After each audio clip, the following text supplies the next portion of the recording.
Pour avoir une bonne estime de soi, il faut avoir une bonne confiance en soi, un bon amour de soi et une bonne image de soi. L'objectif déjà, c'est d'avancer tout ensemble. La décision, justement, d'aller contre la maladie, d'aller s'en sortir.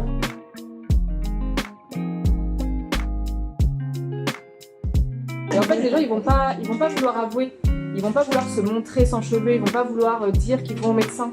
Et donc, quand on dit que c'est tabou, c'est ça en fait.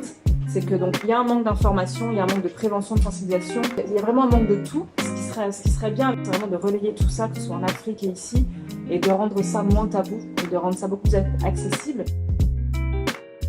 Il y a beaucoup de personnes qui ont envie d'en parler, Tout est bloqué, il n'y a pas d'information, il n'y a rien. Et c'est là où il faut refaire le travail complètement à zéro.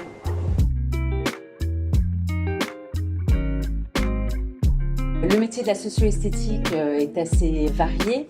On intervient aussi bien dans les domaines médicaux que sociaux, et notamment en oncologie où on intervient dans les établissements hospitaliers, en chambre, en HDJ, aussi bien avec les enfants, les ados que les adultes. Et on peut prendre en charge des personnes qui sont soit en radiothérapie ou soit en chimiothérapie. En termes de soins, en termes de socio-esthéticienne, ça va être surtout une écoute bienveillante, attentive, où on va pouvoir effectivement comprendre leurs problèmes qu'elles rencontrent, aussi bien par rapport à leur peau, qui effectivement en prend un sacré coup avec les traitements, leurs ongles. On propose des soins visage, des massages du dos, des beautés des mains, du maquillage correcteur qui est important effectivement quand les femmes souffrent d'alopécie. L'aide est primordiale et il faut accepter de demander de l'aide.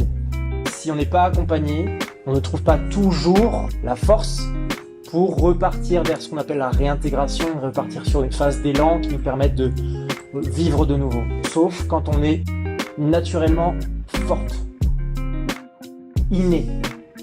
On est costaud de façon innée. La médecine chinoise est très subtile, c'est qu'elle prend le corps humain en entier, notre esprit en entier. C'est quand on va bien, c'est que notre esprit va bien aussi.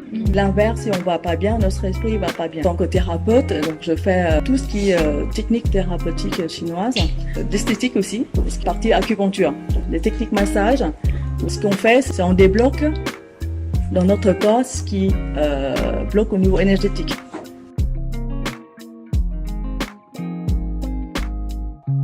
Qu'est-ce que c'est le bonheur? Parce que chacun d'entre nous a sa définition du bonheur. En tout cas, qu'est-ce que ça éveille chez nous? Ça éveille quelque chose qui s'appelle une émotion. Rien sur Terre n'est plus puissant qu'une émotion.